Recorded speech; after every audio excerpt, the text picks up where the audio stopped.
तीन मत है।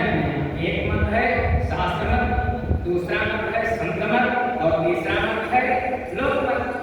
और लोक मत माने जो हमारे गांव वाले, हमारे शहर वाले, हमारे पड़ोसी, हमारे घर वाले, हमारे पूर्ण करके गए उसको हम करें और करना भी चाहिए। लोक मत कहते हमारे गांव की हमारी बात, आपके गांव क्या की बात, जो हमारे पुरखे करके गए हैं उन्होंने अपनी कसौटी पर कसा होगा तब उस काम को किया होगा, करना चाहिए। अगर लोक मत से काम ना चले तो फिर दूसरा मत संत का मत, किसी संत के पास चले जाओ, अपने से बड़े के पास चले जाओ, दादा बाबा के पास चले जाओ, न्याय करवा लो।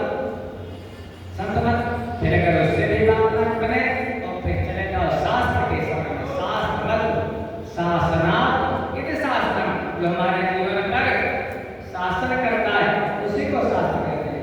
तो भैया आप उसी को मानते हैं। हमारे बुजुर्ग लोग मरने लगता था तो कहते थे गीता सुना, थोड़ा अगर दो शब्द पढ़ जाएंगे तो भाव है मुक्त हो जाएगा। कहते हैं भगवत गीता किंचित अधिका, कहते थे गंगा जल डाल दो मुख में, गंगा जल डालने से मुक्ति हो जाएगी।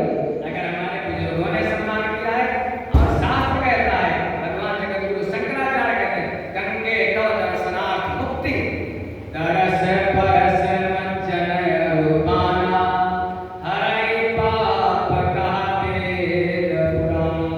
माँ गंगा का अगर दर्शन भी कर लिया, श्रद्धा हो आपके मन में, बिना श्रद्धा के कहते श्रद्धा बिना धर्म नहीं होगी। गंगा माँ का अगर दर्शन करे, दरस परस स्पर्श कर लिया जाए और अगर आचमन कर लिया, स्नान कर लिया तो क्या बात है। गंगे तो गंगे त्रिताप हारिणी, गंगे त्रिताप नाशिनी, दैहिक दैविक भौतिक तीनों तापों का शमन कर देती है माँ गंगा, जिन्होंने भागीरथ के 60,000 पुरुषों का उद्धार कर दिया था। इसलिए भगवत गीता किंचित अधिका गंगा जल कणिका पीता, जरा सा भी गंगा जल मुंह में पड़ जाता है तो ये मुक्त हो जाता है। फिर तुलसी दल, बहुत से लोग कहते हैं वो पेड़ है तुलसी फल की घास, अरे तुलसी तो मैया हमारा शालिग्राम भगवान को जब तक वो चढ़ाई नहीं जाती है तो पूजा पूर्ण नहीं मानी जाती है। सकल येन पुराण स्पर्शा, अगर